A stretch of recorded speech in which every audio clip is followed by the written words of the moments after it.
I like that look on you, John. You want to keep it that way. Dante, you always look comfortable. I'm jealous. Because I'm propped up. That's, And a nice little back brace. that's great. Spend a lot of time on Zoom, Jeff.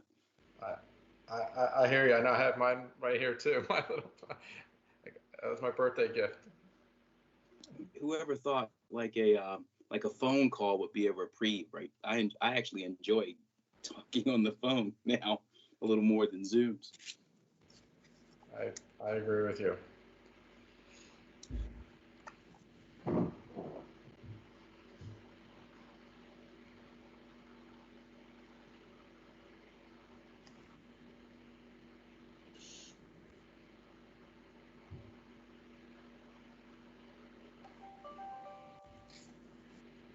Natalie, could you resend me the information, please? I'm having trouble opening it for some reason. Sure, absolutely. Thank you.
Okay, we will get started. Good morning. My name is John Von Paris, and I am serving as the chairman for the MDTA Finance Committee meeting this morning. I hereby call the meeting of the Finance Committee to order at 9:01. Due to the COVID-19 pandemic and in accordance with the live streaming law, this meeting is being conducted via video conference and being live streamed on the MDTA Finance Committee webpage. All members will have their video active during the entirety of the meeting. I ask that anyone who is presenting or answering a question to please turn your video and audio on when speaking. When you are done, please turn your video off and put your audio on mute. To minimize background noise during the call, I ask that everyone on the line please mute your phones except when speaking. There are no members of the public, no elected officials, and no members of the media pre-registered to speak at today's meeting. At this time, we will move on to agenda item number 1.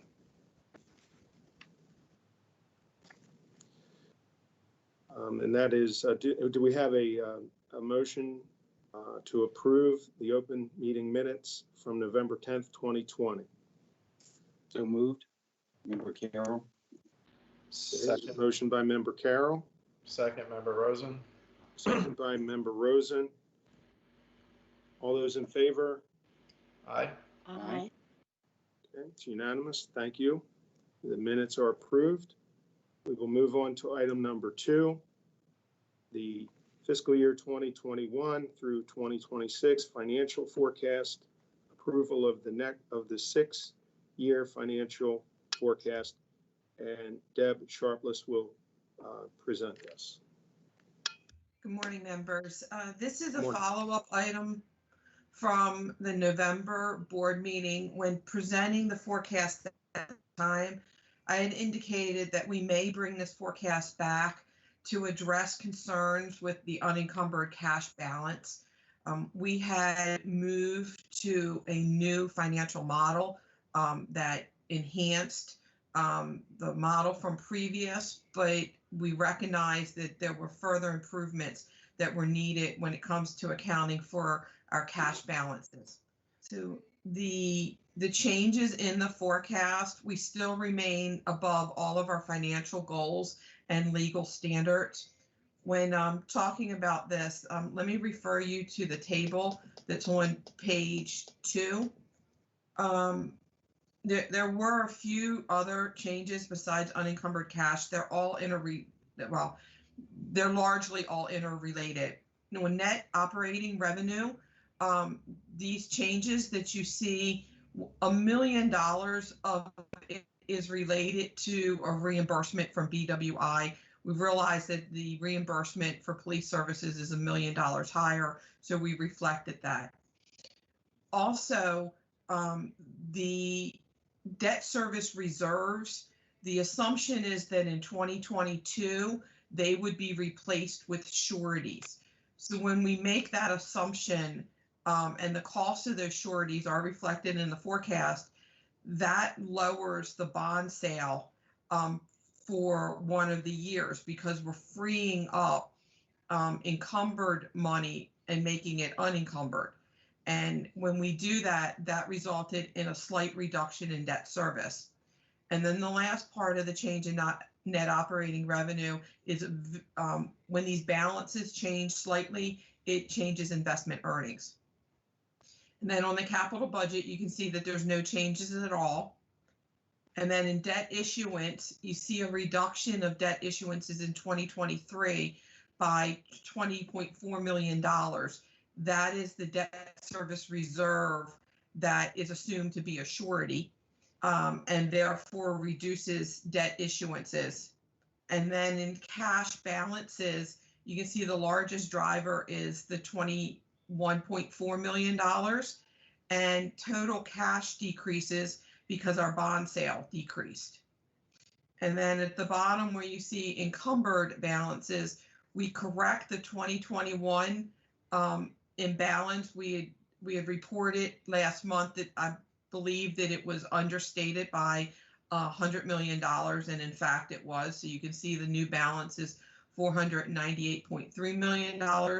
And then we're spending down bond proceeds, which brings us down to $372 million in 2022. And then we level to our policy of $350 million in 23 and beyond. And on the next page, you see the financial forecast in its entirety, as well as the forecast that was presented in November. I'm seeking your approval of this forecast or recommended approval to the board. And then this is the forecast that we would submit to the General Assembly in January.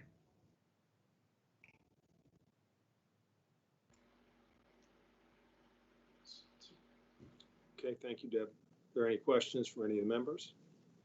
Deb, I just want to see if you could provide a little more information related to the unencumbered cash. In the minutes, I know you mentioned that cash increases by 104.1 and 18.8 and respectively. However, when adjusting the 20 forecast to account for the omission of the revenue bonds debt service fund as part of the encumbered cash amount in 22, unencumbered cash increases by 46.9. I guess, can you explain that more, how we walked from the prior number to this number? Okay, so the 2021, the $100 million, the reserves that we're talking about in that paragraph, that's in 22 and beyond. The $100 million in 21 the driver of that was when we did a bond sale, or planned to do a bond sale, sorry. The assumption is that we have $100 million reimbursable, that we will spend $100 million of unencumbered cash that can qualify for bond proceeds. So we are holding off doing the bond sale just a couple months. We'll spend down our unencumbered cash and then we'll repay ourselves. And the model wasn't capturing that $100 million reimbursement correctly. And that's the increase in 2021. Now, we knew that it was off because we, as I say, backed into. We know our total cash balance. And then when we subtract out our encumbered funds, that should have equaled our unencumbered, and it didn't. It was off by the $100 million. And in 2021, our encumbered is any debt service reserves we have, any unspent bond proceeds, an amount in a checking account. So that's where the $100 million piece came from. So before I move on to the subsequent years, Member Rosen, let me make sure that I answered the question as to what caused the change in 2021. I believe so. So to sum it up, basically, we're spending proceeds. It's a reimbursement once we do the bond issuance. So it's an inflow of approximately $100 million into the unencumbered cash account. After FY21. Right, and that's why total cash doesn't change. Yes. Okay. Okay, then in 2022, there was an issue with not accounting for a debt service reserve. It was omitted from the forecast. So that's why we have the change in 2022. And so what we're assuming in 2022 is that we're buying that we're going to obtain sureties. If we flip to the forecast in a minute, I can show you where we have those costs for the surety. And so because one of the debt service reserves was not accounted for in the encumbered cash balance, it's causing the encumbered to only change by 18.8 million rather than the sum of two debt service reserves. Because we have, when we end 21, we will have the debt service reserve from the 20 issuance plus the 21. But the change in 22 is only for one of those debt service reserves because, again, one wasn't accounted for correctly when we start splitting our money between encumbered and unencumbered. Our total cash balances have been spot on. It's the trouble with the forecast has been between encumbered and unencumbered. And so the cost of the sureties is under it's about 2/3 of the way down the page, maybe 3/4, under capital funding source and use. You can see there's surety policy, and starting in 2022, you see the cost to obtain that surety. Now, we assumed higher costs because they are more expensive right now, but even with the higher rates, financially, that's better for us than encumbering the debt service reserves. Now, when we get to 22, if things change, we may have to adjust back. But right now, the best information we have is obtaining a surety in 2022, even at higher costs, is a better financial decision. Thanks, Deb.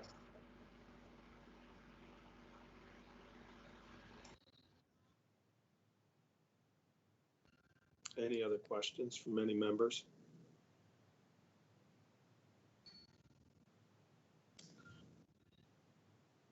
question, Member Rosen. Okay, well, is there a motion to recommend approval and advance this item to the full board for consideration? So moved. We have a motion from Member Second Rosen, that. second from Member Carroll. Any further discussion? Okay, all those in favor? Aye. Aye. Aye. It's unanimous. Motion is approved.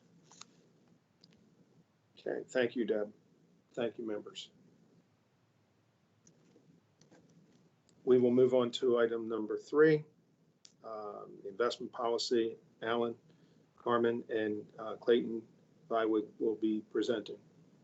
Good morning, Alan. Good morning, Clayton. Great, thank you. Good morning. Good morning. Our investment policy is required to be reviewed annually by the board.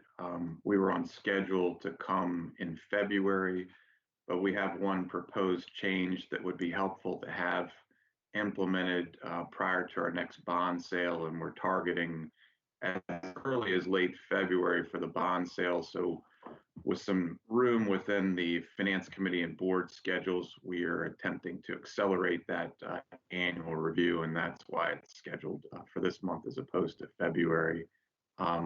We have 2 minor changes to recommend, and I'll turn it over to Clayton to explain those. Thank you, Alan. Finance Committee, thank you for your time. Appreciate the opportunity to present this recommendation for approval. As Alan mentioned, we have 2 modest changes that we're proposing. One relates to the definition, the recently expanded definition of a qualified institutional buyer as defined by the SEC. They've expanded this definition, which now does include state and local government entities. We fall under that. It relates primarily to things such as bank deposits and corporate bonds. In our instance, what's probably most relevant is the commercial paper, where we do have some investments and seek to take advantage of opportunities there.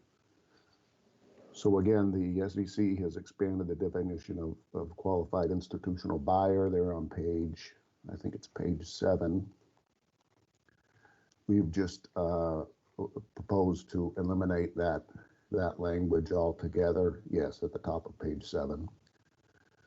The second recommendation, further down that same page, relates to increasing the allocation to money market mutual funds and the MLGIP, the Maryland Local Government Investment Pool.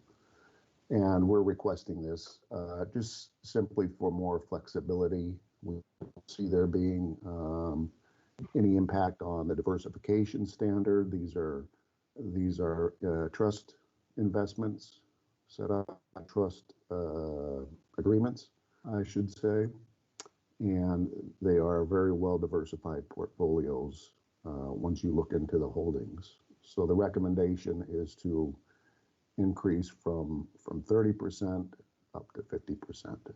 And in this rate environment, especially as it relates to opportunities, we think this is important and relevant, and think we can have some more flexibility here. Thank you. Alan, would you like to add anything? Yeah, I guess just a little more perspective on the money market and MLGIP limits. If you recall, our last bond sale was in June, and right before month end, we had 490 million approximately that flowed into the portfolio, and it's such a large amount, and it needs to be swept immediately into a money market fund or MLGIP.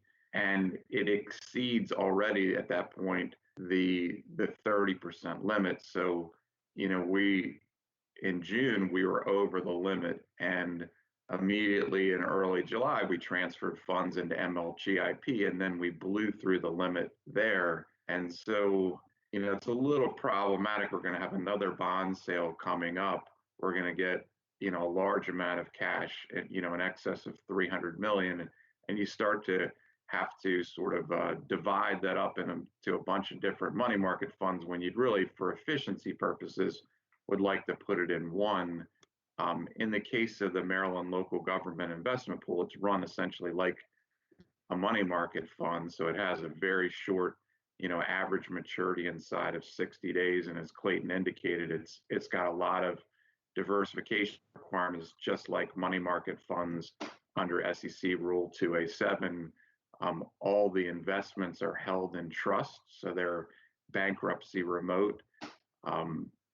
So just like our trust accounts at Bank of New York, in the event that Bank of New York runs into bankruptcy problems, our assets are held in trust and they're bankruptcy remote, so we can still get access to those. So, many years ago when we imposed that, it's really a self-imposed limitation on money market funds, it seemed reasonable at the time. And I think, as time has progressed, we've run into an issue when we're in this ultra low rate environment. Our investment balances are lower, and then we have these very large bond sales. When I say very large, they're large relative to the rest of the portfolio, and they start to dominate. And the differential in yield between the MLGIP and money market funds are essentially at 1 basis point. MLGIP is around 9 right now. So, for each $100 million investment, for 1 basis point, that equates to $10,000. So, we'd much rather have more Maryland Local Government Investment Pool, but we're forced at the time to move money out of MLGIP and keep it in a lower yielding money market fund. So, we reviewed this proposal with our advisor, and they agreed that there was no concern with diversifying by institution in this case, and it's very reasonable to up that percentage. And certainly there's relative value in having more MLGIP and less in a money market mutual fund. So that's a little bit more background on the rationale for the change, and particularly the timing. That was part of the reason why it drove us to bring the policy earlier, is we had these problems with diversification in June and then July again. So we're, just trying to more efficiently invest the money, really in MLGIP or at times in a higher yielding money market fund rather than a lower yielding one. Are there any questions about the money market fund diversification by institution or the qualified institutional buyer provision? Alan, I just want to make sure, I think I do, but I want to make sure I clearly understand. The 30% was initially because of concern of diversification and risk factor, but the market makeup now would allow for a 50% is more realistic, and we would still meet this concern that we initially had of diversification and risk using the 50% instead of the 30%. Am I understanding that correctly? Yes, that's correct.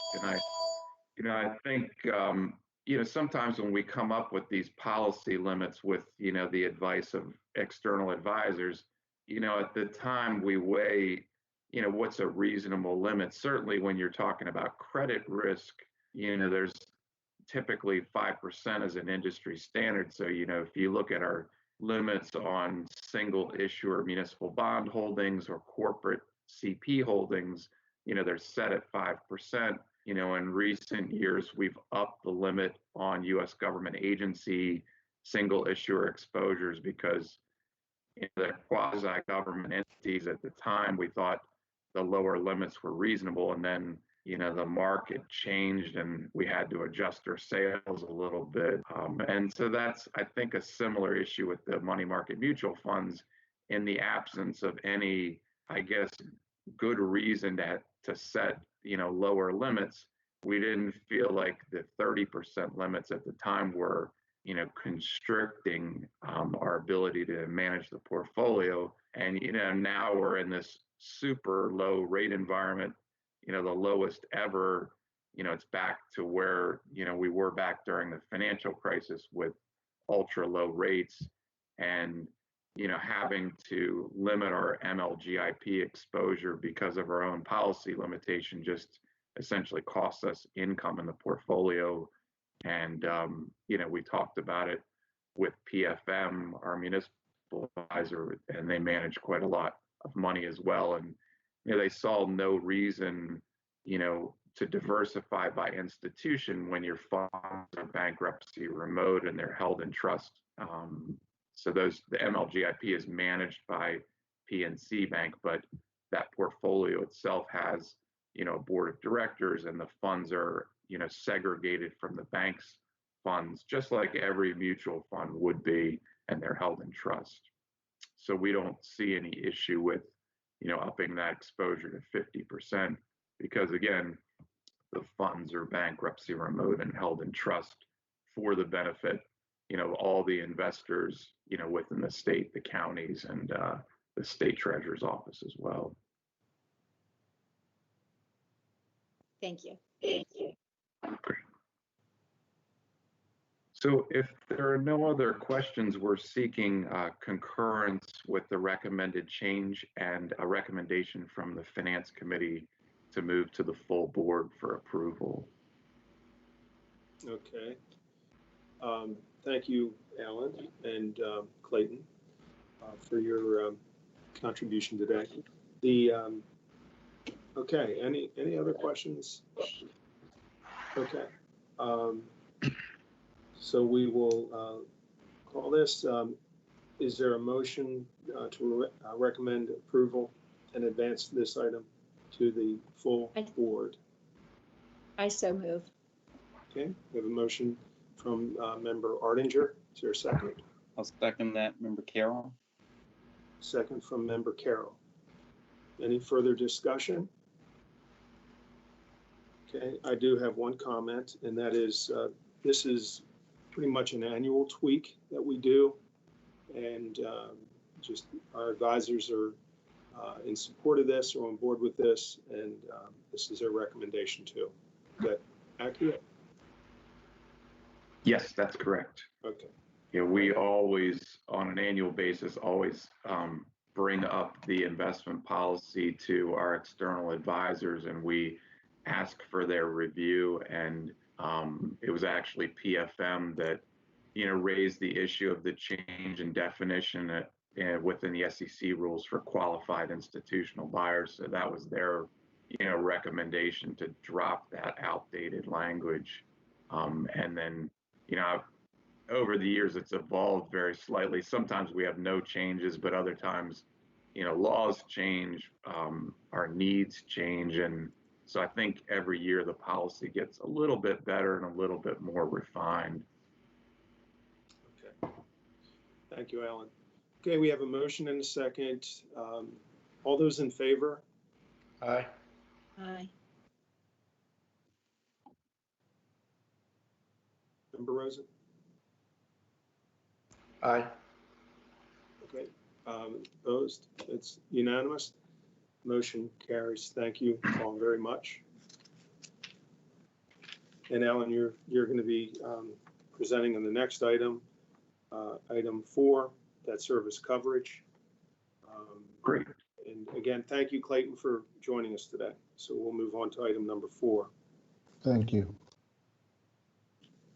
So this is a requested change by management, and it's a slight change in our debt service coverage calculation methodology. And it would be to begin including net revenues of the Hayden Bridge as well as investment income in the calculation. And a couple of tables in the agenda item, and I think it might be helpful to visualize a little bit in the tables first and then explain the rationale in more detail. The first table shows you 2 types of coverage calculation. One is called the rate covenant, and then below it is the debt service coverage. So the rate covenant is an affirmative covenant within our trust agreement that requires the agency to generate sufficient net revenues to cover debt service essentially by 1.2 times. So there are a lot of legal terms within that calculation. So it's very well defined. Net revenues are defined, the components of net revenues are defined, debt service is defined, and that's a legal requirement. Debt service coverage is a similar calculation, but the coverage requirement is not in our trust agreement. It's a policy that's been adopted by the board, and the board has stipulated a higher coverage target of essentially 2 times debt service, or 200%.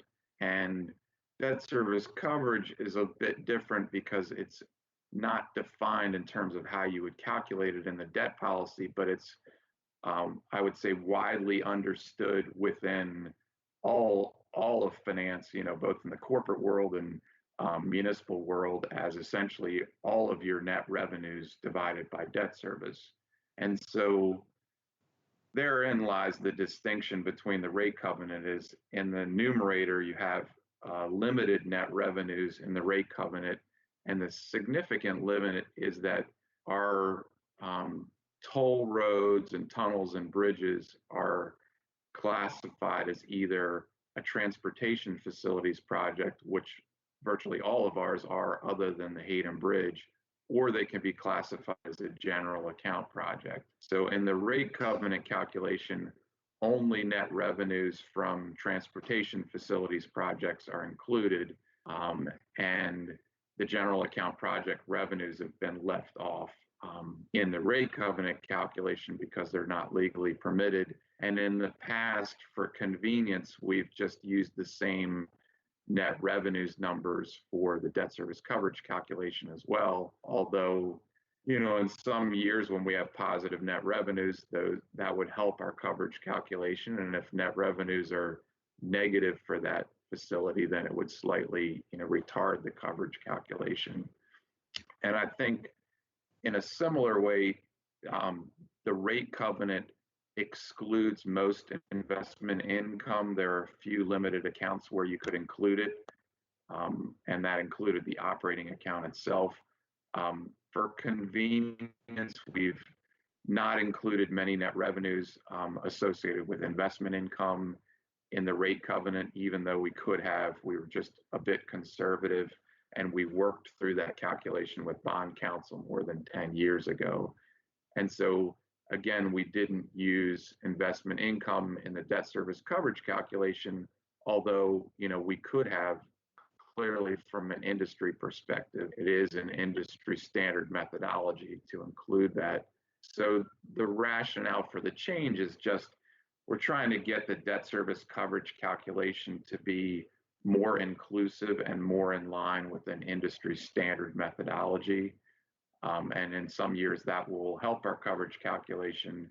And, it's possible if we had, investment losses one particular year, or the Hayden Bridge had, more expenses than revenues, it could retard it. But for the most part, it should help us, slightly in the coverage calculation. It's obviously Hayden is among our smaller facilities, so it contributes significantly less than, the larger facilities. If you look at the table toward the end of this document, we have this table for 10 years. I'm only showing part of it because it's so wide. This is part of our CAFR, or Comprehensive Annual Financial Report, at the end of the year. So we've been showing this coverage calculation for many years.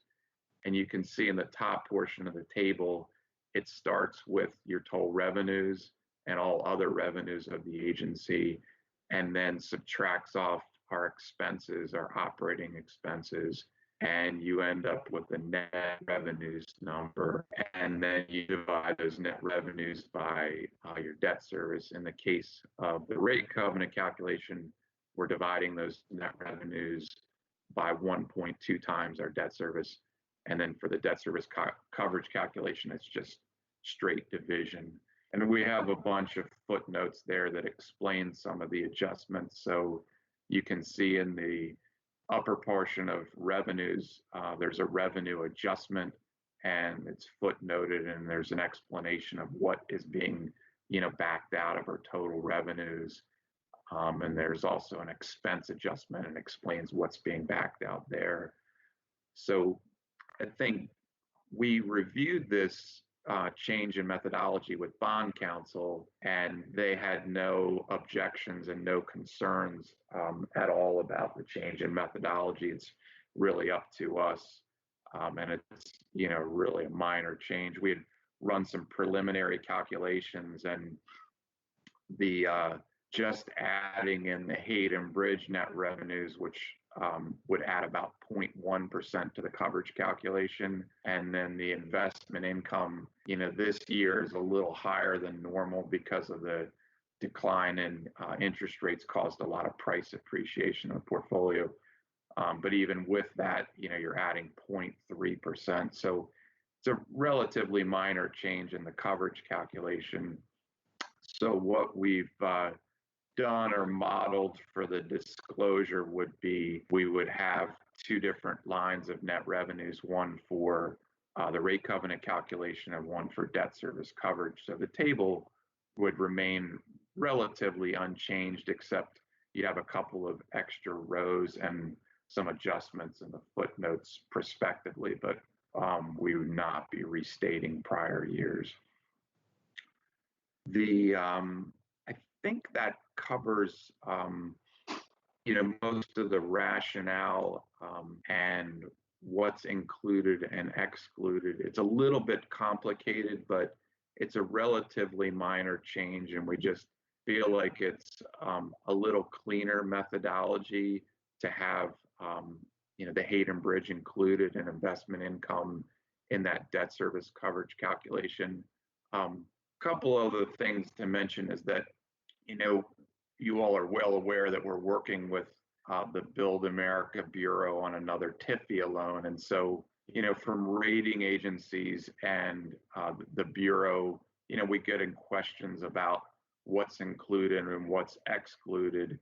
And the Hayden Bridge is always a little bit complicated because it's excluded from the rate covenant calculation, but it is part of the trust estate. So all the revenues flow into trust accounts, and it is part of the trust estate. So, it should really be included in the debt service coverage calculation, but it cannot be included in the rate covenant calculation. Are there any questions? Yes, I have a question, Alan. So I just want to understand, right now, when we look at the rate covenant and the debt service coverage, they're using the same information, but going forward, there would now be a difference because the debt service coverage would be including the investment income in the Hayden Bridge. Is that correct? That's correct. So in that CAFR table, we'll have a net revenues line that's basically exactly the same. So the rate covenant calculation doesn't change at all, but we'll have a second line that's footnoted that says, net revenues for debt service coverage purposes, and we'll be essentially adding back the Hayden Bridge net revenues and also adding in investment income. So what was the rationale as to why the rate covenant doesn't include the Hayden Bridge or the investment income? Yeah, so it gets a little bit complicated on the Hayden Bridge.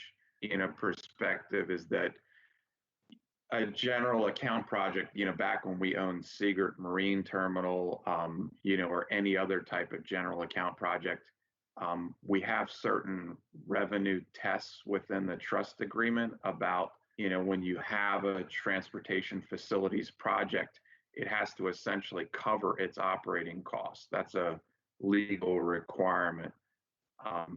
In the case of something like the Seagirt Marine Terminal, or, in theory, the Hayden Bridge, we've got this parallel roadway to I-95, and we may want to run that facility, at an operating loss. We're trying to prevent, a transfer of traffic from, the Susquehanna River Bridge essentially over to that little small secondary road. So we don't want to penalize, people that live, right next to that bridge, the local traffic, but we need to sort of manage that roadway to prevent, traffic from coming off of it. So it's really about the reason why that facility is a general account project is that we don't want to have to, in every year, meet that coverage of, operating expenses. Generally, we do, but if our expenses were exceeding the revenues in one year, we don't want to be compelled to raise tolls on that bridge. We want the flexibility to set them where we want to. So that's really the distinction on a general account project. For the question about investment income, I wasn't around for the inception of the trust agreement. It's been, decades in the making. It may have been at the time they didn't want to sort of muddy the coverage calculation with investment income. And so they were looking at a very narrow number of accounts. And, like the general account is a large account. And, the revenues from that general account or investment income are not permitted in that coverage calculation. So I don't know the full rationale back then of why they didn't want that included in the rate covenant. It may have also been some fear that, mark-to-market in the portfolio, although mark-to-market rules weren't in place, long ago, back when the trust agreement was initiated. So I'm just not sure of the full rationale for excluding it. I can only, really speculate.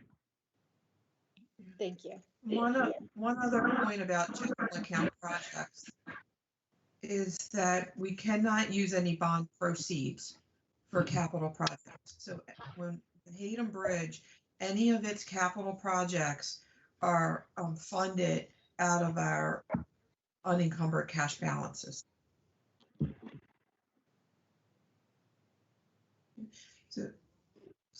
So this, the debt service reserve, debt service coverage, we look at that should be a measure of our agency as a whole. All of our revenue, all of our expenses, all of the debt.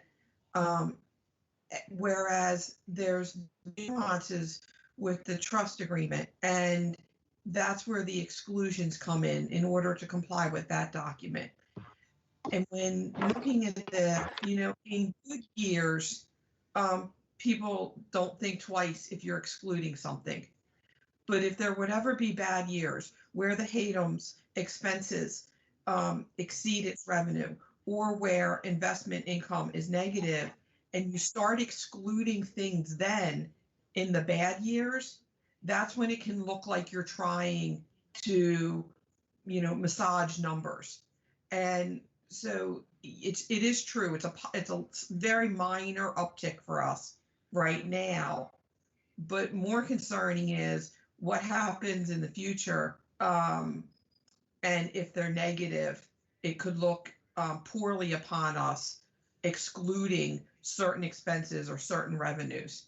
And we're looking at this policy as this policy should withstand good times and bad times. Deb, I agree with you on that. Certainly, it's going to be easier to explain. I also think that if maybe we have already, and this has been taken into consideration, but our comfort level and projections on how this may look, down the road a little bit, if we have it, based on what we know with Hayden and what might be required with Hayden in the future, in terms of the net revenue. Easier said than done, I know. Mm-hmm.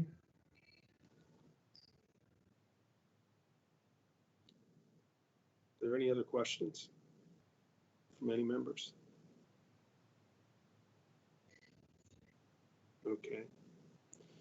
Alrighty. Since there are no other questions, we will ask, is there a motion to recommend approval and advance this item to the full board? So moved. Okay, motion by Member Rosen. Is there a second? Member Ardinger, I second. Okay, second by Member Ardinger. Is there any further discussion? Okay. All those in favor? Aye. Aye. Okay, opposed. All right, the motion carries unanimously. Thank you all for that. And Alan, thank you. And I believe you are still up, right? Is that correct? Yes. We're moving to the credit ratings, item 5 on the agenda. Yes. So this is a credit ratings discussion from a return on investment perspective. As a cost-saving measure, management is recommending that the agency moving forward maintain and purchase only 2 credit ratings instead of 3 for both our outstanding debt and new issue financings. I guess as some background is that credit ratings are, published by what's called NRSROs, nationally recognized statistical rating organizations, and that's such as Moody's, S&P, and Fitch. Those are the better known names. And the purpose of them is the credit ratings is that they, both inform the existing bondholders and also, prospective creditors, at the time of a bond sale. And the creditors are informed, both from the ratings level and then also by reading the reports themselves. So I think from a return on investment perspective, you need to look at the cost of maintaining that credit rating, both at the time of the new issuance and annually in terms of fees, and that should be fully offset, by lower financing costs at the time of each new issue. So, since we're paying for essentially 3 ratings that are generally, within one notch of each other, it's like paying for 3 of the same opinion. All the rating agencies are using similar sector methodologies, which consist of, quantitative ratios and qualitative measures. So, they're looking at the same exact debt service coverage that we just talked about and the same rate covenant coverage. So they come to the same, conclusion about, us as an agency.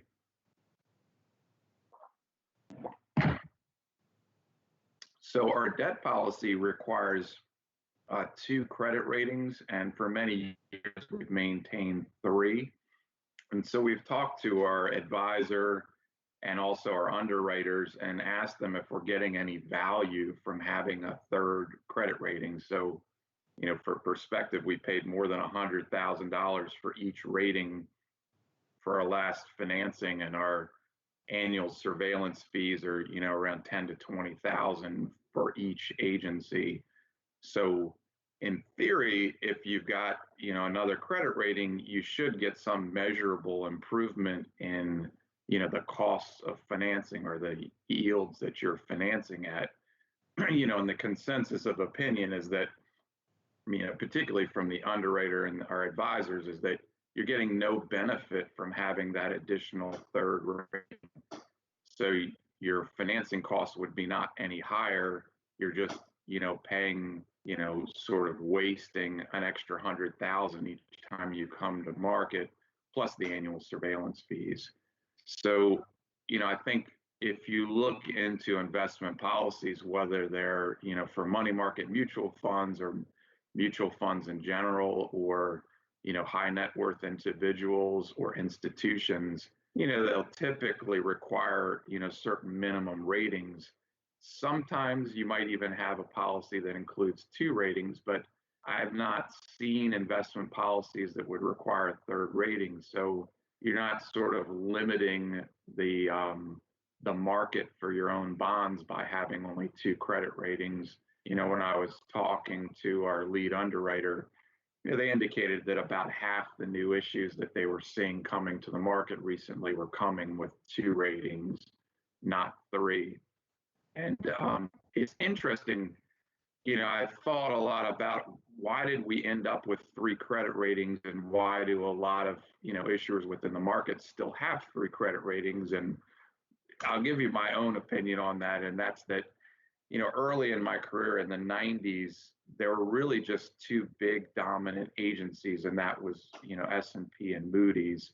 And Fitch existed at the time, but they were sort of a lesser agency and not, as well respected. And there was at least one large acquisition. They bought Thompson Bank Watch back then, and they really, grew their business a lot and started, covering a lot more issuers and sectors, both in municipal world and corporate sectors. So they grew to be sort of viewed as on the same level in terms of quality with Moody's and S&P. And I recall, I was at Legg Mason at the time in the 90s, and we were on the buy side, so we were managing mutual funds. We weren't paying for ratings, we were paying for research. And we didn't pay for research from all three, obviously, because it was very expensive. But we did pick up, I think at the time we had either Moody's or S&P, and we picked up Fitch research because, it was very cheap at the time. They were trying to get, a foothold or a bigger foothold in the industry. And I suspect the same thing probably happened to issuers, is that they were offered ratings from Fitch at a low price, when they were trying to grow. And then just over time, the pricing crept up, and, Fitch was viewed as an equivalent rating to Moody's and S&P. And like a lot of issuers like us probably ended up, with 3 ratings and kept paying for it. And I think, over time, we've questioned whether or not there's any value in paying for that extra rating. And, particularly when you're trying to do some belt tightening, you start to look at everything you're paying for and trying to see if you're getting, a good return on that investment. And in this case, our opinion from our advisor and our underwriter is there is no return on that investment. And so what we're proposing is that, prospectively, that we pay for only 2 credit ratings, not, like a third redundant credit rating. And that would save us, in excess of $100,000 each time we come to market, and also the annual surveillance fee. Are there any questions about this proposal?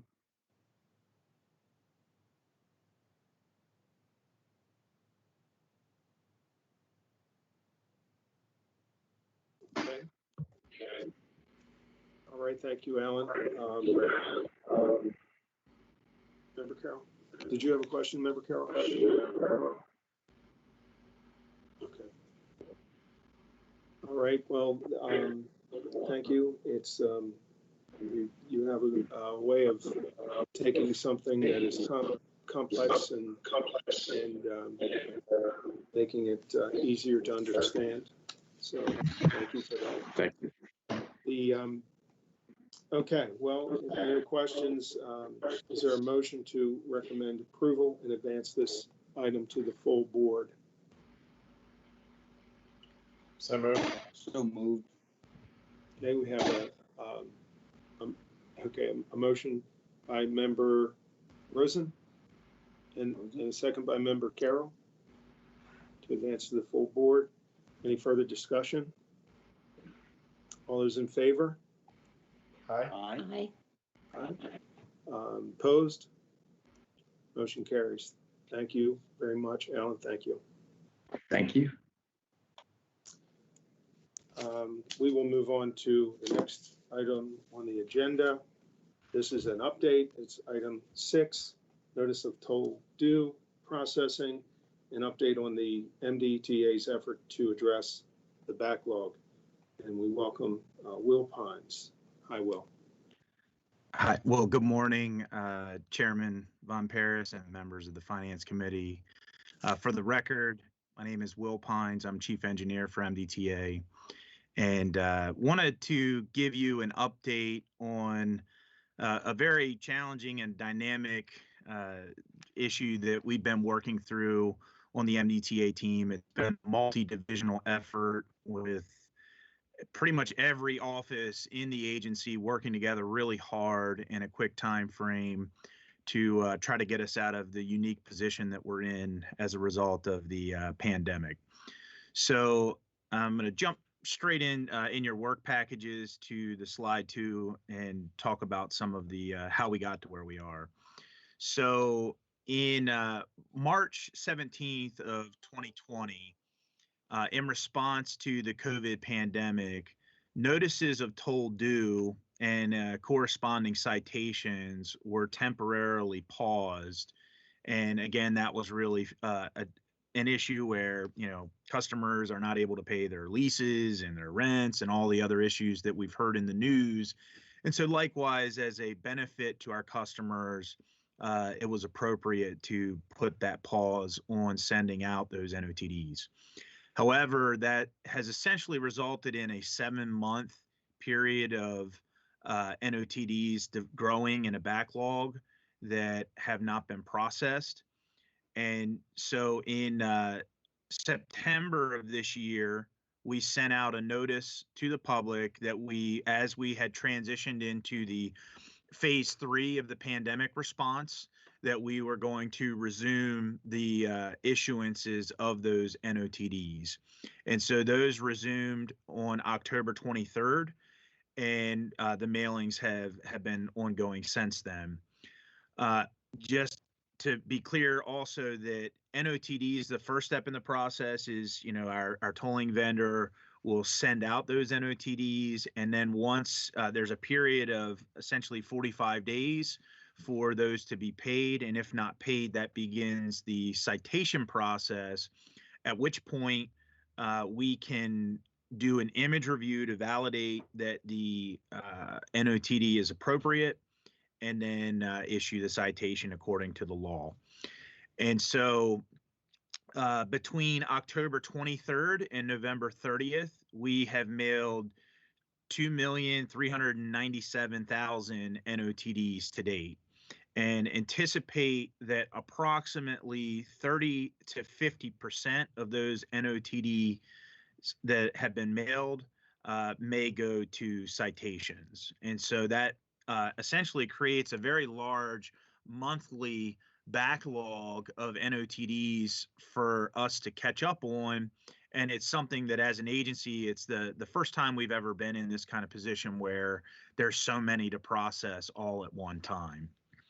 So moving on to the next slide, on October 7th, a multi-divisional working group was established, and we developed essentially different options to figure out how can we as an agency work through this large backlog of NOTDs, the 7-month backlog.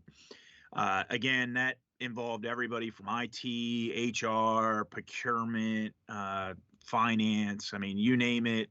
Members of this team came from every division to help support the various different options that were available for how we can work through this.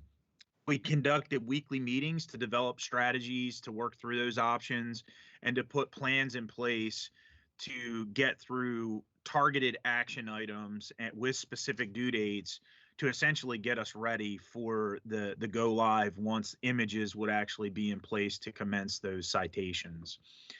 The core strategy that kind of fell out of all of those weekly meetings was to transition our toll collection staff from performing COVID-19 screenings to performing image reviews. So all of when as part of the pandemic, we went to cashless tolling, and then the governor announced that the cashless tolling would remain permanent throughout the state. And during that time, we had transitioned all of our toll collection staff to perform screenings at our buildings so that, we didn't have to hire an outside party or a contractor to help control building entry during COVID-19. But with this resource, we looked at different options, and we think that that's the best resource available to help us migrate into this heavy image review period. Initially, we had established November 30th as the go live date for when images would be available. As it turns out, based on when the actual mailings had started on October 23rd, the images will not be available until December 15th. So we're essentially ready in place. We have all the people, the locations, the computers, everything set up to start that on the 15th. So we have also modified our screening processes in order to be able to accommodate that.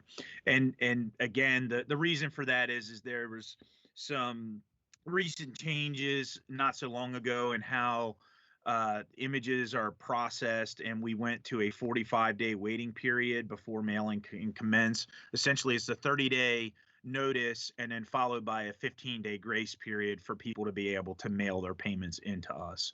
So that's where you come up with that December 15th date. So the core issues that our team had to work through were, as an agency, we had no precedent. We had no rooms established for our toll collectors to go into, no workstations, no computers, no furniture, no software, screeners, and all the issues that come with COVID-19. So very challenging effort with a lot of different issues for us to work through. Going to the next slide. So one of the first things that we realized that we needed to do was to set up CDC compliant work areas and to have floor plans developed for conference room areas to be able to house the toll collectors to perform these images. Obviously, toll collectors, their prior normal work area were the toll booths, so we don't have seating for all of these people. So we had to reserve training rooms, reorganize those spaces into new compliant plans, secure the furniture, the partitions, plexiglass, and everything necessary to make them CDC compliant for COVID-19. And several of the buildings did not have access cleared back through our firewall back to the tolling vendor. So we had to work with them in order to get those cleared to make the spaces available.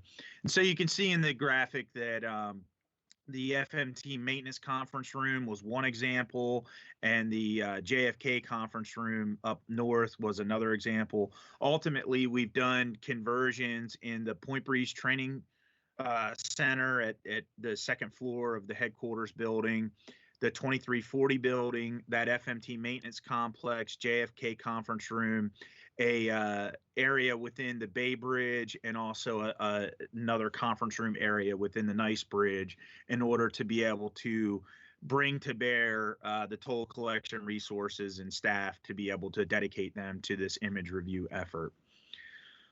In parallel, going to the next slide, in parallel with getting the workstations established and the locations set up, image reviewers were set up with trainings. We got 88 toll collection staff through the trainings from all of the regions, again, dealing with the pandemic and trying to get them into in-person trainings.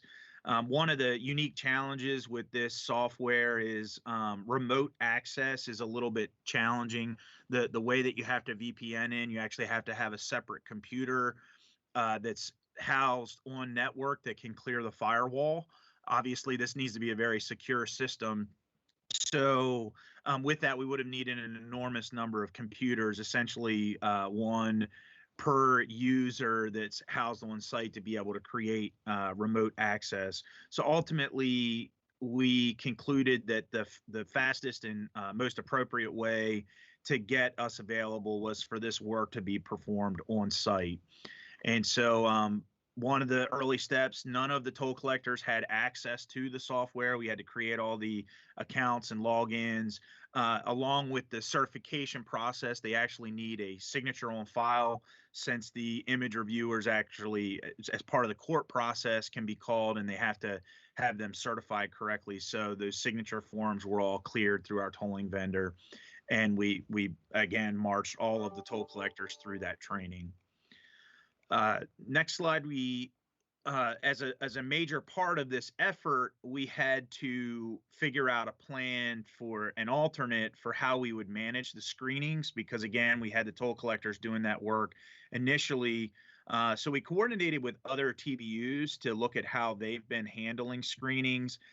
And we eventually opted to adopt a screening application that MDTA had developed. It essentially treats MDOT employees and visitors as the same core group, and you can go onto the web and self-screen prior to entering the buildings, and there is a process that's set up for once you're inside to get cleared for entry. But ultimately, we're getting it to a place where we no longer need those toll collectors to support screenings by simplifying the process with this web tool. That web tool did successfully launch on November 30th.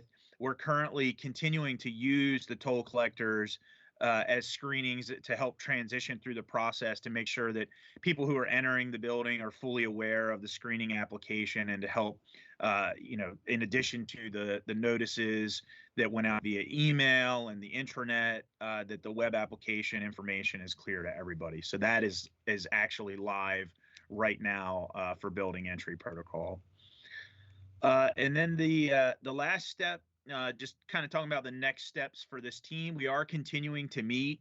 We've got a number of action items to help continue to move through the process. As I mentioned, our primary goal was to get those toll collectors geared up to be able to start doing those image reviews next week. But some of the other goals that we have is to increase the NOTD mailings to help us meet the target number of images. The backlog is large enough where you don't want any part in the process to become a constraint. And so increasing mailings, we needed, based on the financial forecast, we needed to be able to achieve at least 1.8 million transactions mailed per month. Fortunately, with the efforts and the pressures that we put on the process, in November, we hit 2.1 million mailings. So we feel like we're going to be in good shape to keep this image review processing on target with what's necessary to keep everything in line with the financial forecast. That image review, I noted that we're going to start on December 15th. The financial forecast was developed assuming that this image review processing would recommence in January. So we've actually exceeded the need by a little bit, but obviously the backlog is large. So this is going to be a multi-year effort to clear that out over many months. Another thing that we want to do, I talked about how the toll collectors, our primary focus due to the speed of this initiative, with just a little bit more than a month's time to get ready once we learned that we were in phase 3, was to focus on getting toll collectors housed on site to do image reviews. Our next step in the process will begin to create a pool of additional image reviewers from MDOT and MDTA staff who will be able to process images remotely and not have all of the on-site demands that we've set up with the toll collectors. So that's a next step for us. We've already began to develop the pool of computers that are needed in order to create the VPNs to be able to do that.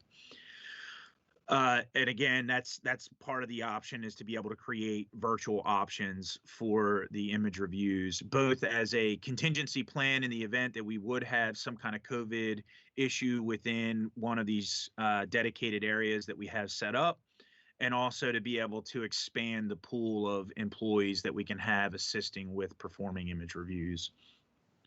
We also, a next step that we're looking to do is to enhance the screening application that we launched. Again, the initial application was pretty bare bones. We would like to get to where employees have their EIN entered in when they enter the building, so that if anybody is flagged as not being able to enter, that HR and others would automatically get an alert on who that employee is, and that would be able to make the process go quicker for them to be able to coordinate, COVID response accordingly. We also want to develop the plans. So we currently are under the existing tolling vendor Conduit and their vector system, and all the trainings and everything have been completed for that system. As the 3G tolling system comes online, we also need to transition these image reviewers into the new system, the integrity system that TransCore is going to be eventually rolling out with.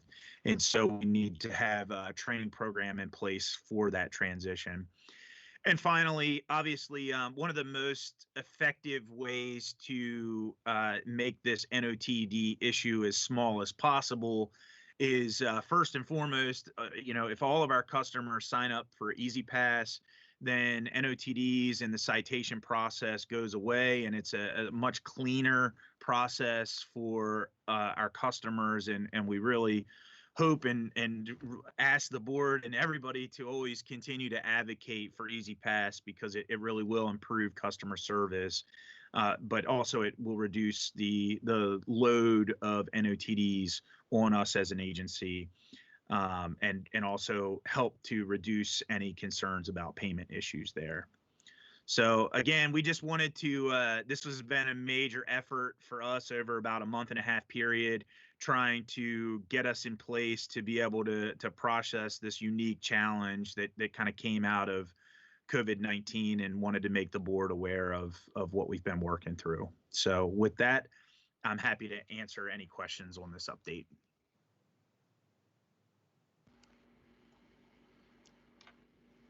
Any questions from any board members?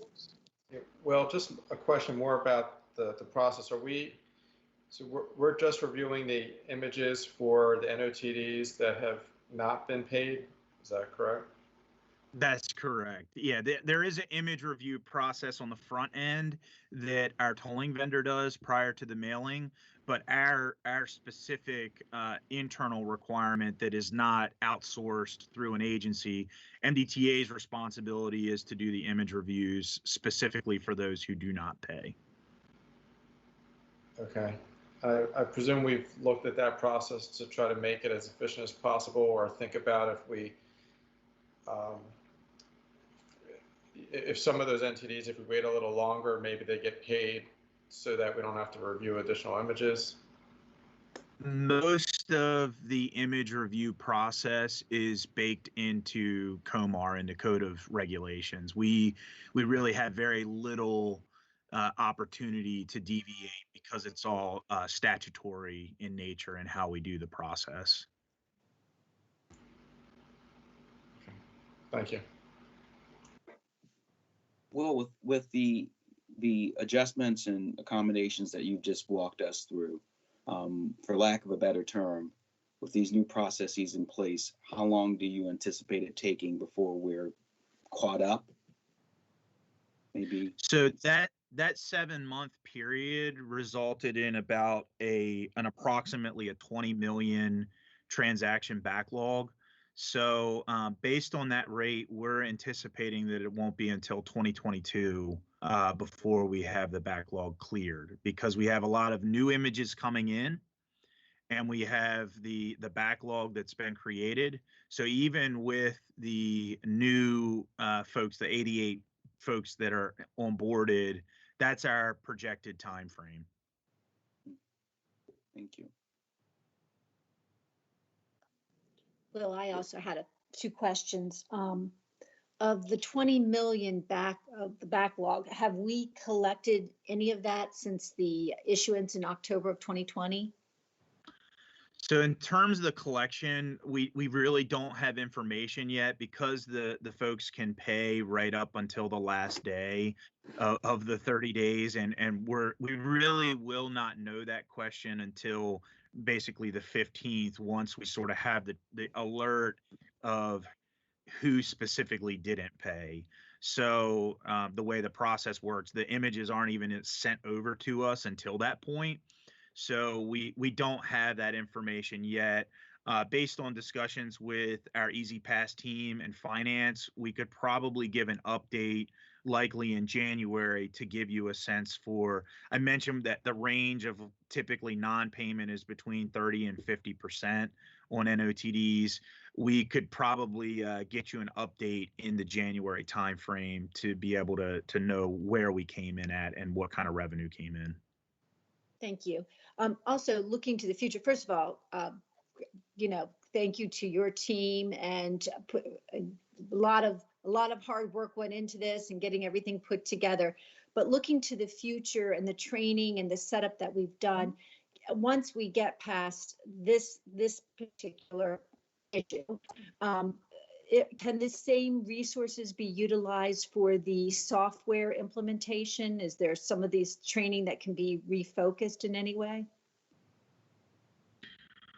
So it is an item to talk about the staffing for image reviews long term.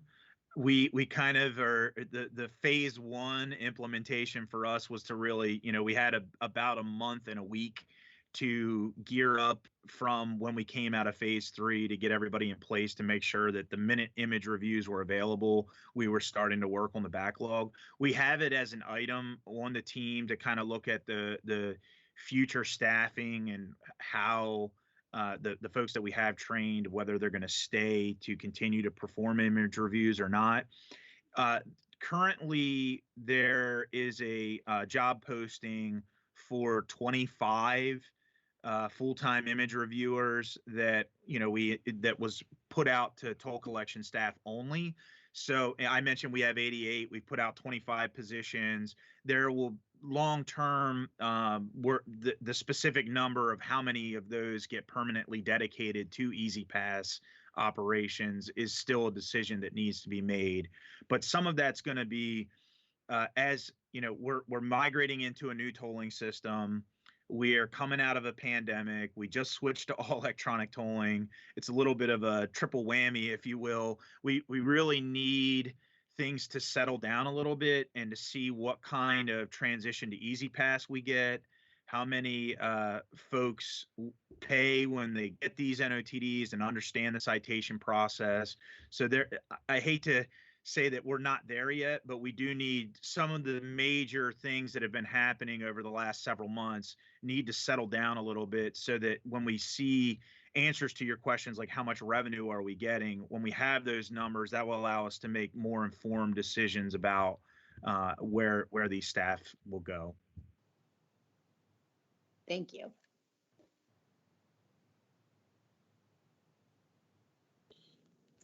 Well, I echo the comments from this is Member Von Paris. I echo the comments from Member Ardinger about the appreciation of the hard work that the team is doing and you are doing. The question I have two questions. One is I think the solution. I know you explained a little bit about remote working and some of the difficulties with that. And then you also talked a little bit more about some technology that might allow for some more remote working on this. So I have a question about that a little bit. And then the other question is the industry itself. Is there anyone else out there, like other states or tolling facilities, operations that are in the same situation we are in, that we could possibly lean on them for advice or some best practices? Maybe we have done that, but is there anyone else out there that is in a situation similar to what we are in here at MDTA? So I'll do your first question on remote and then come back to your question about what other tolling agencies are doing. So in terms of remote access, if you think about the average toll collector, in order for them to be able to remote in, first of all, we believe that the toll collectors gave us the biggest bang for our buck, meaning that they had the most availability. If you take like an employee in Office of Engineering and Construction, we may be able to get 4 or 5 hours, 6 hours a week out of somebody who's already has a full-time job working on capital projects and other things. And the same kinds of logic sort of apply to finance and our other divisions. So the toll collection staff offers a large group of people who could essentially be committed on a full-time basis towards helping with the image reviews.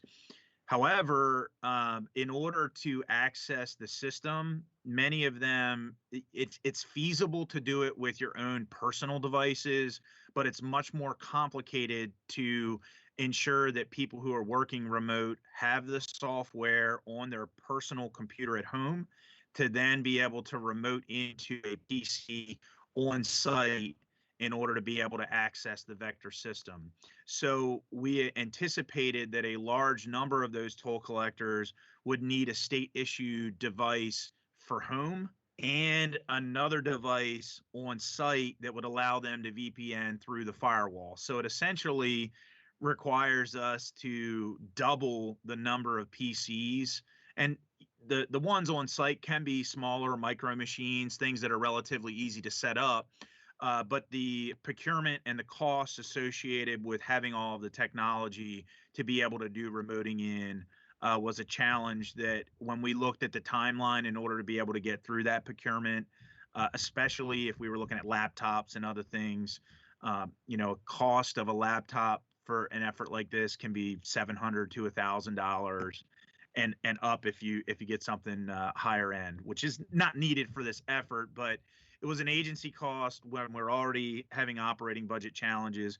We had the rooms, we had the partitions, we did need to order, limited amounts of plexiglass and other things to make the CDC compliance. But for expediency and for cost reasons, we opted to go with the on-site option. But again, we have started to create the VPN pool so that employees who already have VPN access, already have state issued devices that are able to remote in, that we will be able to expand out that group. But that's kind of our phase 3, what we call phase 3 in the deployment of this system. Let me confirm if I answer your question on the VPN, and then I'll come back to your industry question. I think you have. I'm sure that you have done a cost analysis of that, what the return would be, and the productivity would be in the future in terms of what, getting it set up at remotely, the cost versus the productivity side of it. That's where I'm driving at. I know, and there's also I know there's a time issue to get it set up, but trying to I mentioned that because I was.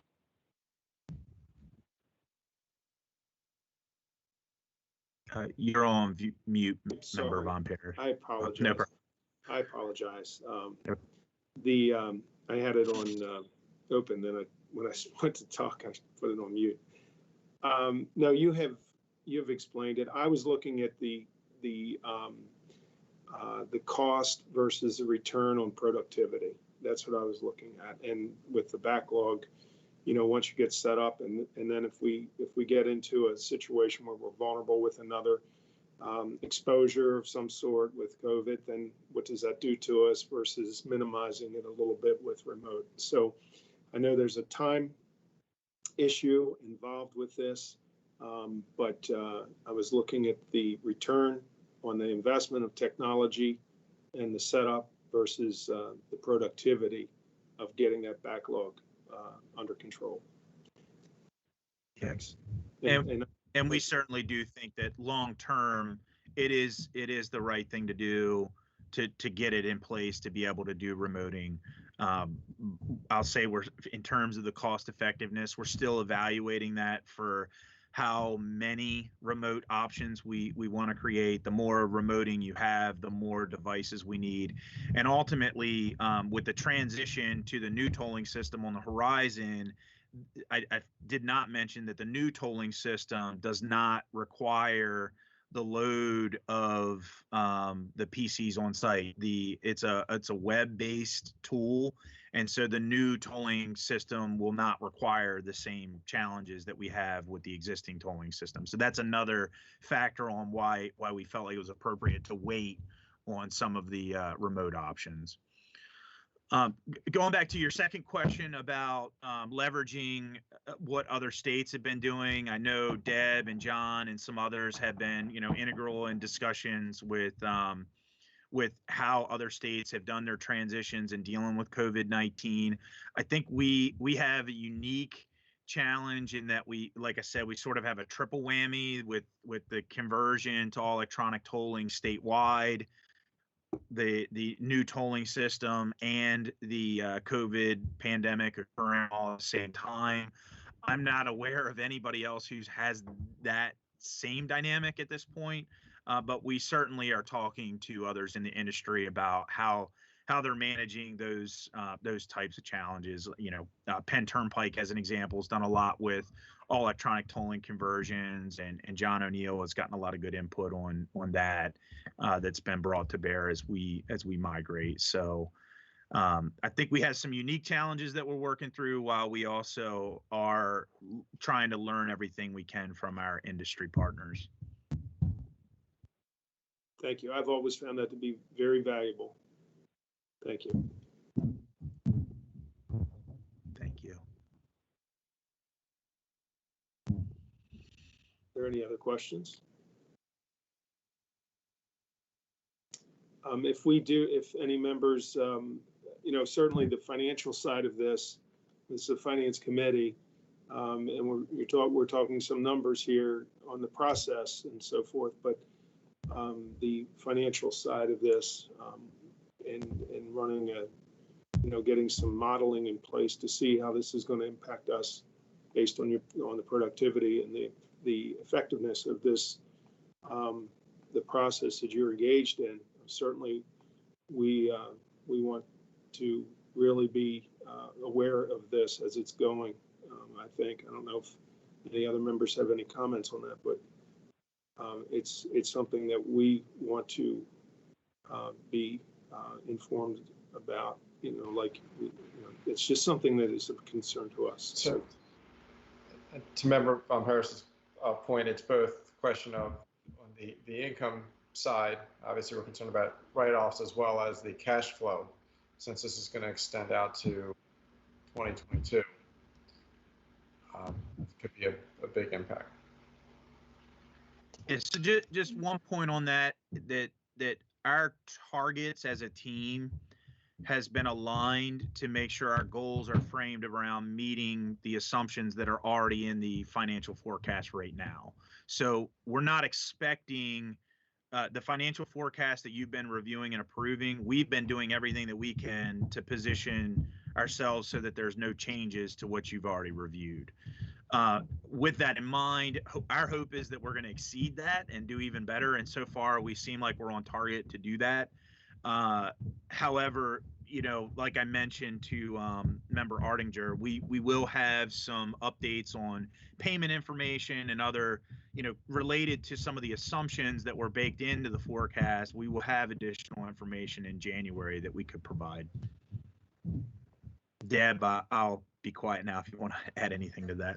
No, well, I was going to say the same thing that you did, that the forecast on the video toll side, did not account for the cash flow until we mail them. So there's a delay after the mailing. So as Will indicated, the forecast didn't assume 1.8 mailings to begin occurring until January. So we're a little bit ahead of that, but the forecast reflects cash flows, assuming this delay in the mailing.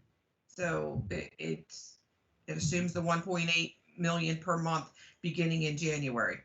So any revenue that we're collecting now for these video tolls weren't assumed until February or after.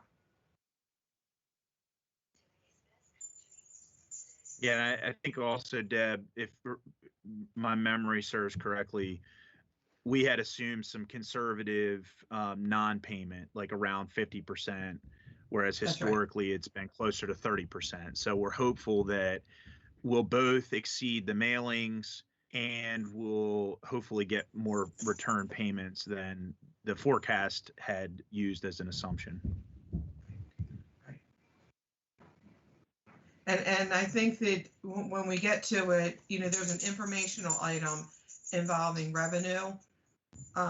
We can touch upon revenue a little bit more with that.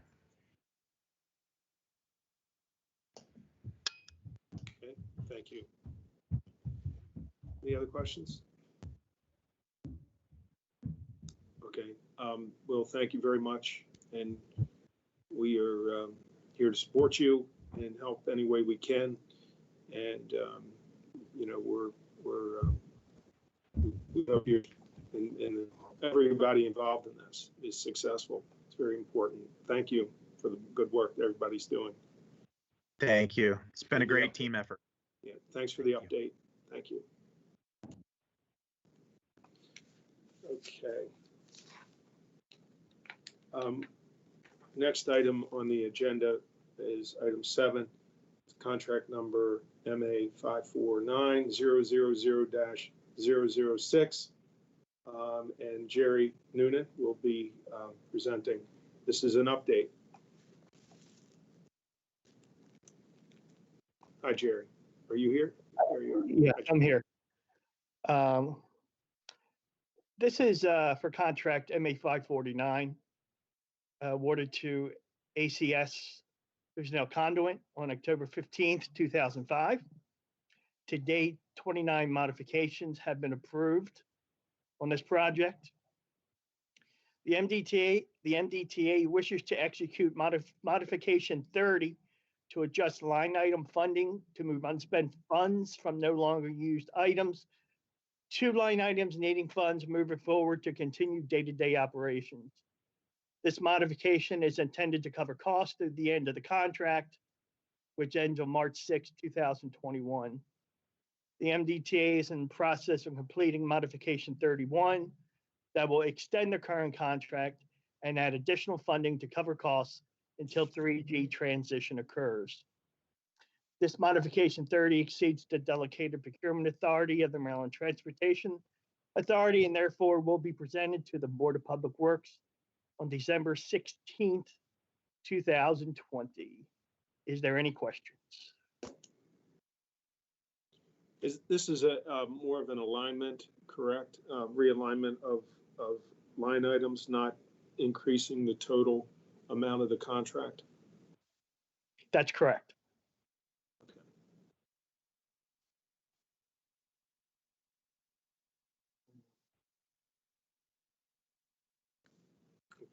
Okay. Any questions or comments from any of the members?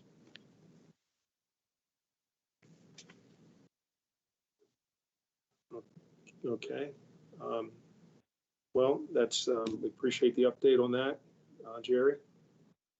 Thank you very much. Thank you.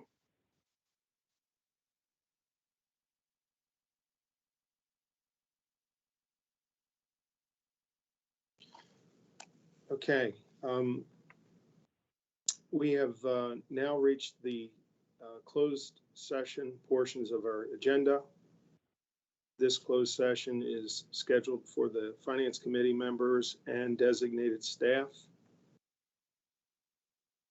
Per the Maryland Open Meetings Act, the MDTA Board will meet in closed session under the general provisions, articles, sections 3-305B, 7, and 8 to receive legal advice and to discuss potential litigation regarding a dispute regarding the resource sharing agreement between the state and Level 3 and a potential settlement.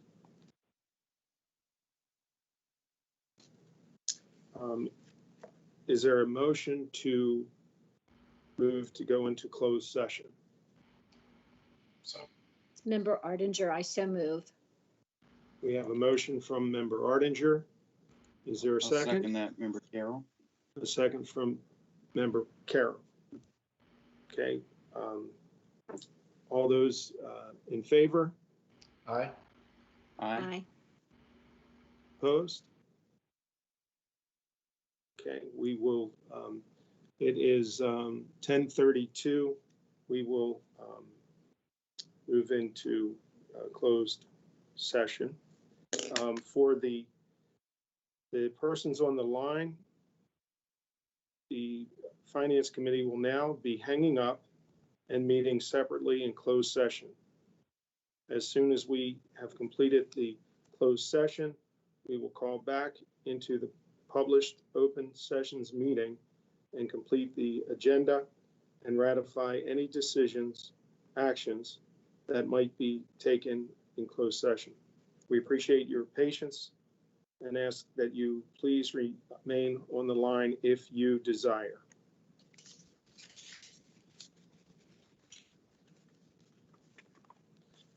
Members, please hang up and from the open session now. Thank you.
Artinger?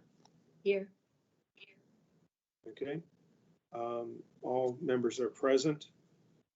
Good morning again. The time is 10:53 a.m. and the Finance Committee has completed its closed session.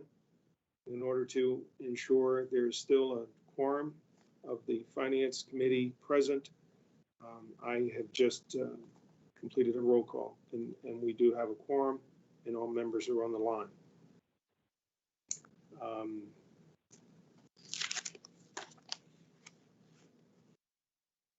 Okay. Is there a motion to ratify the action taken in closed session to approve the proposed settlement between the state and Level 3?